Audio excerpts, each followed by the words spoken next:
बिस्मिल्लाहिर्रहमानिर्रहीम। अस्सलाम वालेकुम। आज हम जो टॉपिक डिस्कस करने जा रहे हैं वो है रेड डाटा बुक। तो रेड डाटा बुक एक छोटा सा टॉपिक है, कोई लंबी डिस्कशन नहीं है, तो शुरू करते हैं। सबसे पहले बात करते हैं कि रेड डाटा बुक है क्या। रेड डाटा बुक बेसिकली एक पब्लिक डॉक्यूमेंट है, और ये एक ऐसा पब्लिक डॉक्यूमेंट है जो किस पर्पज़ के लिए बनाया गया था। वो इस पर्पज़ के लिए बनाया गया कि इसके अंदर हम endangered plants, endangered animal, endangered fungi या अदर इंडेंजर्ड स्पीशीज़ उनका रिकॉर्ड रखा जाए, या किसी भी इलाके के अंदर पाई जाने वाली कोई भी लोकल स्पीशीज़ है उसका रिकॉर्ड रखा जाए कि ये इंडेंजर्ड हो रही है, कितने % इंडेंजर्ड हो चुकी है, इसकी कितनी सब स्पीशीज़ इंडेंजर्ड हो चुकी हैं। बेसिकली जो रेड डाटा बुक है वो हमारी हेल्प करती है कि वो हमें कंप्लीट चूँकि डाटा प्रोवाइड करती है कि कितनी स्पीशीज़ इंडेंजर्ड हो रही हैं, या वो इंडेंजर्ड के करीब हैं, या कुछ एक्सटिंक्ट हो चुकी हैं। तो इससे हमें इंफॉर्मेशन मिलती है रिगार्डिंग रिसर्च, या हमें इंफॉर्मेशन मिलती है कि हम उनको प्रिजर्व कैसे कर सकते हैं, हम उनकी हिफाजत कैसे कर सकते हैं, हम किस तरह उनकी स्पीशीज़ को मेंटेन कर सकते हैं।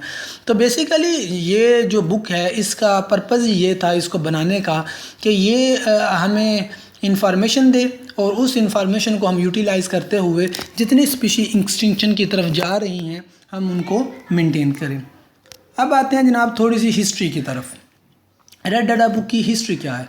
रेड डाटा बुक को बेसिकली जो नाम दिया जाता था वो था red data book of Russian federation. Basically Russia के साथ इसको रिलेट किया जाता था। उसकी वजह ये है कि 1961 और 1964 इन ईयर्स के दरमियान रिसर्च की गई रशिया के अंदर, और रशिया के अंदर ही इसके ऊपर रिसर्च की गई और इस बुक को क्रिएट किया गया। इस वजह से इसको कहा जाता है Russian red data book.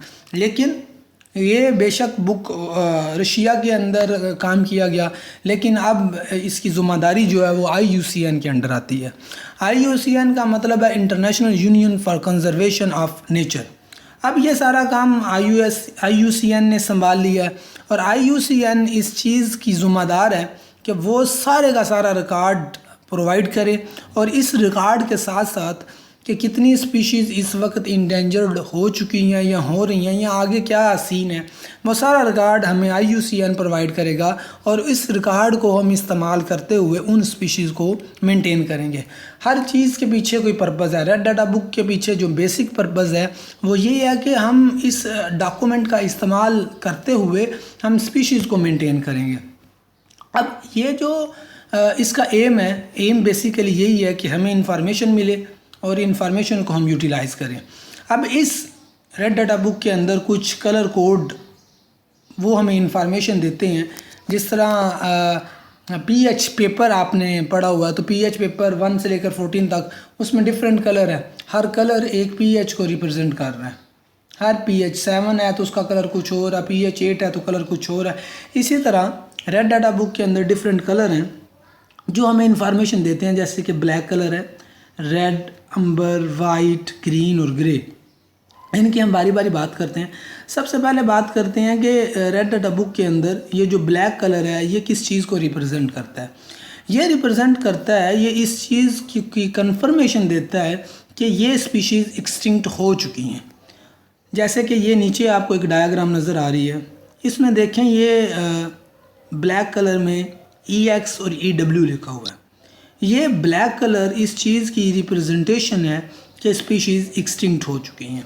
Red की तरफ आते हैं। रेड कलर हमें बताता है कि स्पीशीज़ इंडेंजर्ड हो चुकी हैं। जैसे कि ये नीचे देखें ये कलर। अब इन कलर में ना थोड़ा सा फ़र्क है, बिल्कुल जैसे कि रेड कलर है इसमें थोड़ी सी मतलब जो डिटेल है और ये जो पिक्चर है थोड़ी सी वेरिएशन है, लेकिन कंसेप्ट हमारा क्लियर हो जाएगा। रेड कलर हमें बता रहा है कि क्रिटिकली इंडेंजर्ड और इंडेंजर्ड स्पीशीज़ के बारे में। आगे चलते हैं। अंबर कलर ये नीचे आ रहा है, ये कलर इसका मतलब है कि स्पीशीज़ वल्नरेबल है। अब ब्लैक कलर तो हमें ये बता रहा है कि स्पीशीज़ एक्सटिंक्ट हो चुकी हैं, ये स्पीशी यहाँ से गुजर चुकी हैं। रेड कलर बता रहा है कि स्पीशी इंडेंजर्ड हो रही हैं टूवर्ड एक्सटिंक्शन, ये एक्सटिंक्शन की तरफ जा रही हैं। अंबर कलर हमें बता रहा है कि स्पीशीज़ वल्नरेबल हैं, इसका मतलब ये है कि स्पीशीज़ इंडेंजर्ड की तरफ जा रही हैं, मतलब इनको ख़तरा पेश आ रहा है, चाहे वो हैबिटेट लॉस की वजह से हो, चाहे वो हंटिंग की वजह से हो। हमने एक टॉपिक पढ़ा था कि स्पीशीज़ इंडेंजर्ड कैसे होती हैं, तो यहाँ पर वो सारी बातें आप अप्लाई कर सकते हैं कि किस वजह से ये स्पीशीज़ इंडेंजर्ड की तरफ जा रही हैं। फिर आता है जनाब वाइट कलर। यहाँ पर इस नीचे पिक्चर के अंदर वाइट कलर हमें नहीं देखने को मिला, लेकिन वाइट कलर का मतलब होता है कि जो स्पीशीज़ रेयर है। आगे आ जाता है जनाब ग्रीन कलर। ग्रीन कलर का क्या मतलब होता है? ग्रीन कलर का मतलब होता है कि जो स्पीशीज़ पहले इंडेंजर्ड थी लेकिन अब उन्होंने अपने आप को रिकवर करना शुरू किया है। मिसाल के तौर पर हम बात कर रहे हैं कि रेड डेटा बुक हमें इन्फॉर्मेशन दे रही है, फिर हम उस इन्फॉर्मेशन को यूटिलाइज़ करके उनको प्रिजर्व करने की कोशिश करते हैं। अब एक स्पीशीज़ इंडेंजर्ड हो चुकी है, हम उसको प्रिजर्व करने के लिए कोई नेशनल पार्क बनाते हैं, कोई ज़ू बनाते हैं, हम उनकी वहाँ पर लुक आफ्टर करते हैं, हम उनकी देखभाल करते हैं। अब वो स्पीशीज़ रिकवर होना शुरू हो रही हैं, तो उसको हम रेड कलर से निकाल के ग्रीन में डाल देंगे कि ये थ्रेट, इनको खतरा है, खतरे के करीब है, लेकिन अब इंडेंजर्ड से वो निकल रही हैं। लास्ट पे हम बात करते हैं ग्रे कलर की। ग्रे कलर ऐसा कलर है जो हमें बता रहा है कि ये स्पीशीज़ इंडेंजर्ड भी हो सकती हैं, वुल्नरेबल भी हो सकती हैं, एक्सटिंक्ट भी हो सकती हैं, लेकिन हमारे पास उसके मतलब कंप्लीट इन्फॉर्मेशन नहीं होती, हम उसके बारे में कुछ भी नहीं कह सकते, इसलिए उसको हम ग्रे कलर में रख देते हैं। तो ये रेड डेटा बुक के अंदर कुछ कलर कोड है जो हमें बताते हैं कि स्पीशीज़ एक्सटिंक्ट है, इंडेंजर्ड है, क्रिटिकली इंडेंजर्ड है, वुल्नरेबल है, नियर थ्रेटेंड है, या उनके बारे में हमें इन्फॉर्मेशन नहीं है। आगे चलते हैं जनाब कि रेड डेटा बुक के बेसिकली एम्स क्या थे। तो एम्स अभी हमने ये डिस्कस कर लिए कि रेड डेटा बुक का जो बेसिक एम ये है कि हमें इंफॉर्मेशन दी जाए। जब हमारे पास इंफॉर्मेशन होगी हम इन पर रिसर्च भी करेंगे, हम इनके लिए नेशनल पार्क भी बनाएंगे, हम इनके लिए ज़ू भी बनाएंगे, हम इनकी लुक आफ्टर भी करेंगे, हम इनकी ऑफस्प्रिंग को भी आगे लेकर चलेंगे। तो इसलिए जो रेड डाटा बुक है इसके अंदर कंप्लीट लिस्ट है। एक अच्छा जनाब, एक रेड डाटा बुक होती है और एक रेड लिस्ट होती है। रेड लिस्ट के अंदर जस्ट नेम है इंडेंजर्ड स्पीशीज़ के, लेकिन रेड डाटा बुक के अंदर सारी इन्फॉर्मेशन है कि कौन कौन सी स्पीशीज़ इंडेंजर्ड के करीब जा रही है। तो रेड डाटा बुक जैसे कि नीचे एक आप देख रहे हैं, ये एक आपको पिक्चर दिखाई जा रही है, ये एक डाटा दिया गया हुआ है कि कितने % कोई स्पीशीज़ इंडेंजर्ड हो चुकी है। ये डाटा चेंज भी हो सकता है, ये एग्जैक्ट डाटा नहीं है क्योंकि हर गुज़रते साल के साथ डाटा चेंज होता है।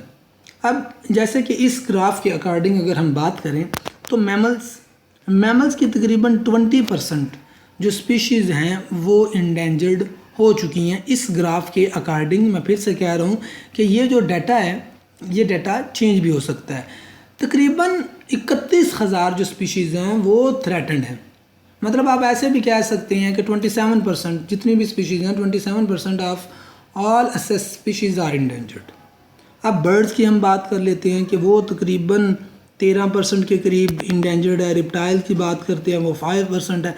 सबसे ज़्यादा जो ख़तरा है वो एम्फीबियन को है कि वो 30% के करीब उनकी स्पीशीज़ इंडेंजर्ड है।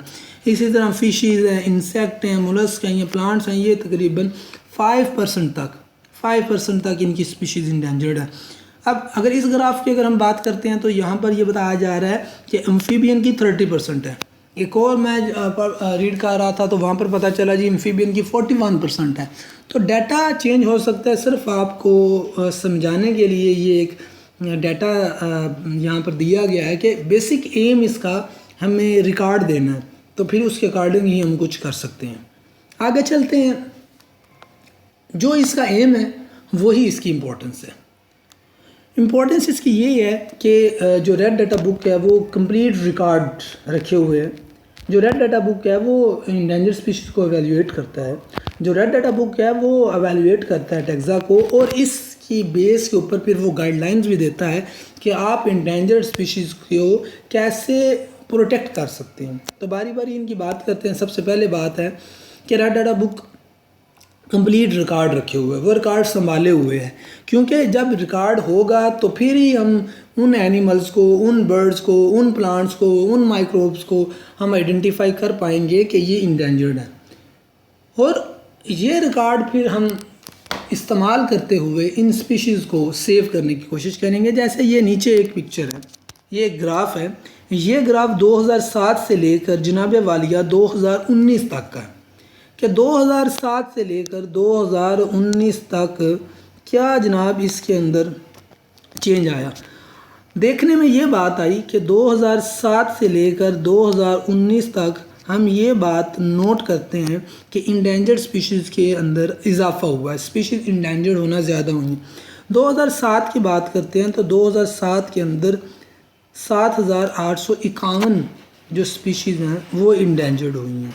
अब 2007 से 3 साल के बाद 2010, 3 साल का अरसा है, लेकिन इस अरसे के अंदर देखिए रेशो में इजाफा हुआ है।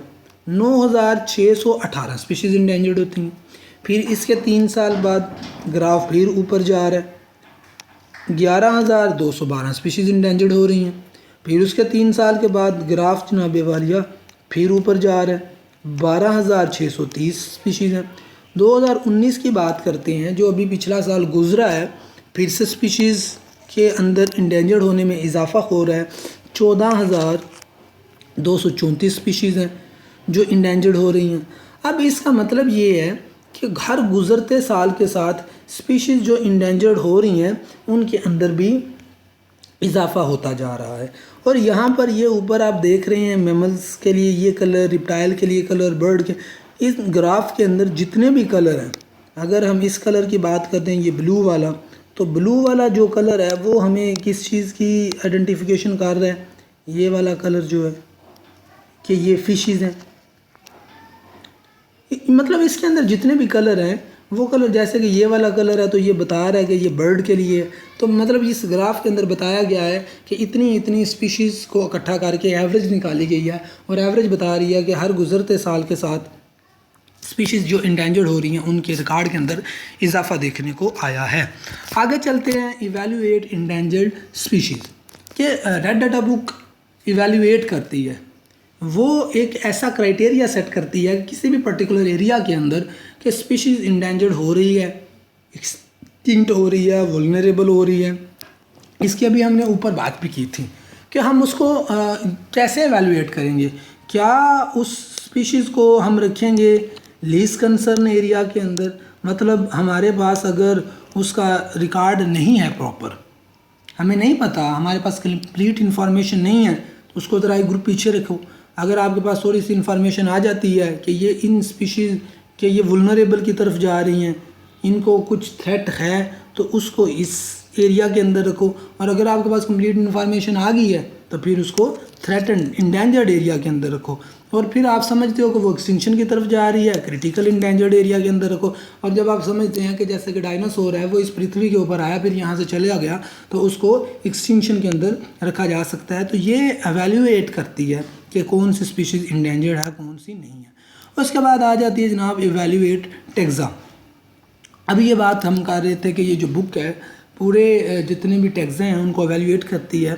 ये एक नीचे पिक्चर दिखाई गई है कि क्लासिफिकेशन के लिए आप इवेल्युएट करते हैं या किसी को इवेल्युएट नहीं होता आपसे। जब आप इवेल्युएट कर रहे हैं किसी भी टैक्सा को तो आपके पास डाटा आता भी है, डाटा नहीं भी आता।